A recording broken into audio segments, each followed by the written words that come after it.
이스라엘 족속이 그를 행하여 나를 떠날 때에 사독의 자손 레위 사람 제사장들은 내 성소의 직분을 지켰은즉 그들은 내게 가까이 나와 수정을 들되 내 앞에 서서 기름과 피를 내게 드릴지니라. 그들이 내 성소에 들어오며 또 내 상에 가까이 나와 내게 수정들어 내가 맡긴 직분을 지키되 그들이 안뜰문에 들어올 때에나 안뜰문과 성전 안에서 수정들 때에는 양털옷을 입지 말고 가는 베옷을 입을 것이니 가는 배 관을 머리에 쓰며 가는 배 바지를 입고 땀이 나게 하는 것으로 허리를 동이지 말 것이며 그들이 바깥들 백성에게로 나아갈 때는 수종들은 옷을 벗어 거룩한 방에 두고 다른 옷을 입을지니 이는 그 옷으로 백성을 거룩하게 할까 함이라. 그들은 또 머리털을 밀지도 말며 머리털을 길게 자라게도 말고 그 머리털을 깎기만 할 것이며 아무 제사장이든지 안뜰에 들어갈 때에는 포도주를 마시지 말 것이며 과부나 이혼한 여인에게 장가들지 말고 오직 이스라엘 족속의 처녀나 혹시 제사장의 과부에게 장가들 것이며 내 백성에게 거룩한 것과 속된 것의 구별을 가르치며 부정한 것과 정한 것을 분별하게 할 것이며 송사하는 일을 재판하되 내 규례대로 재판할 것이며 내 모든 정한 절기는 내 법도와 율례를 지킬 것이며 또 내 안식일을 거룩하게 하며 시체를 가까이하여 스스로 더럽히지 못할 것이로되 부모나 자녀나 형제나 시집가지 아니한 자매를 위하여는 더럽힐 수 있으며 이런 자는 스스로 정결하게 한 후에 7일을 더 지낼 것이요 성소에서 수정들기 위해 안뜰과 성소에 들어갈 때에는 속죄제를 드릴지니라.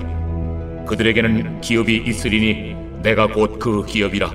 너희는 이스라엘 가운데서 그들에게 산업을 주지 말라. 내가 그 산업이 됨이라.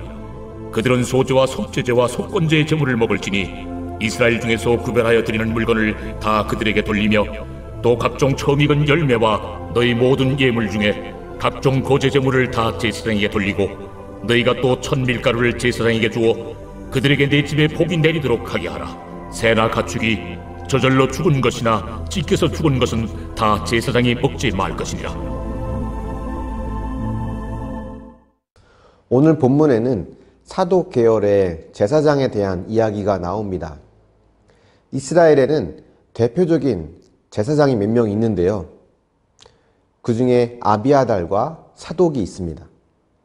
둘 다 다윗이 통치하던 시기에 활약했던 제사장이죠. 아비아달은 다윗의 아들 아도니아를 다윗 다음의 왕으로 세우려 했다가 실패하면서 몰락하게 됩니다. 반면에 사독은 솔로몬을 왕으로 세우는 일에 힘을 보태면서 제사장의 가문을 이어가게 되죠. 어제 본문에 나왔던 레위인들과 달리 이 사독 계열의 후손으로 된 레위인들은 온 이스라엘이 타락하고 있을 때에도 믿음을 지키면서 성소의 직분을 잘 감당했던 것 같습니다. 그래서 다른 레위인들과는 특별한 대우를 받게 됩니다. 다른 레위인들은 여호와께 가까이 가는 것이 금지되었지만 사독인들은 자유롭게 허락이 됩니다. 또 다른 레위인들은 백성들 앞에 서서 그들을 섬기는 것에 만족해야 했지만 이 사독 계열의 제사장들은 여호와 앞에 서서 피와 기름의 제물을 드릴 수 있게 되었습니다.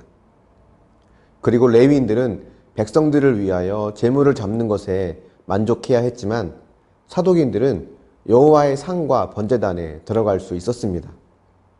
이런 것을 보면 사독 계열의 제사장들에게는 큰 특권이 주어진 것 같습니다. 그런데 그들에게 주어진 것은 특권만이 아닙니다. 그만큼의 무거운 책임이 뒤따르는 것이죠. 하나님 앞에 더 가까이 설 수 있다는 것이 특권이지만 동시에 이는 항상 두렵고 떨리는 마음으로 살아야 하는 무거운 책임도 함께 지는 것임을 알아야 합니다. 23절을 보면 하나님은 이 사독 계열의 제사장들에게 거룩한 것과 속된 것의 구별을 잘 가르치라고 말씀하십니다. 부정한 것과 정한 것을 백성들이 분별할 수 있도록 가르치라고 하십니다. 이것은 단순히 율법 교실을 열어서 율법을 잘 가르쳐 주라고 하는 것만이 아닙니다. 제사장으로 백성들에게 거룩한 삶을 살아야 하는 것을 뜻하는 것이죠. 가르침이라고 하는 것은 말과 지식으로만 전해지는 것이 아니죠. 삶으로도 전해집니다. 다른 레위인보다 더 중요한 역할을 하는 것처럼 보여지는 이 사독인들에게 그 자리는 특권인 동시에 또 무거운 책임이 요구되는 자리인 것입니다. 베드로전서 2장 9절을 보면 하나님께서 저와 우리 모두를 왕같은 제사장이요 거룩한 나라요 그의 소유된 백성이라고 하셨습니다. 우리는 하나님의 택함 받은 자녀로 제사장이라는 칭호를 받았지만 그것은 동시에 세상에서 구별된 삶을 살아야 하는 하나님의 강력한 요청을 듣고 있는 것이기도 합니다. 우리는 어떤 구별된 삶을 살아야 할까요?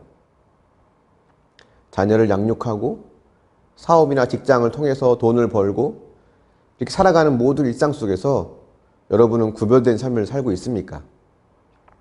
믿지 않는 남편이나 아내, 자녀, 친지, 이웃에게 예수 믿으라고 하는 말을 전하는 것도 중요하지만 그들에게 구별된 삶을 보여주는 것이 더 중요합니다. 무엇보다 말씀을 믿고 또 말씀대로 살아가는 삶이 우리가 보여줄 수 있는 최고의 삶이죠. 고난 속에 감사하고 어려운 상황에서도 기도하기를 멈추지 않고 가난한 상황 속에서도 베풀 줄 아는 이렇게 세상과 다른 구별된 모습이 우리의 가족과 이웃에게 전해지도록 우리 모두가 제사장으로서의 삶을 살아갈 수 있기를 축원합니다. 묵상해 보십시오. 누구에게 거룩하고 구별된 삶을 보여주고 있습니까?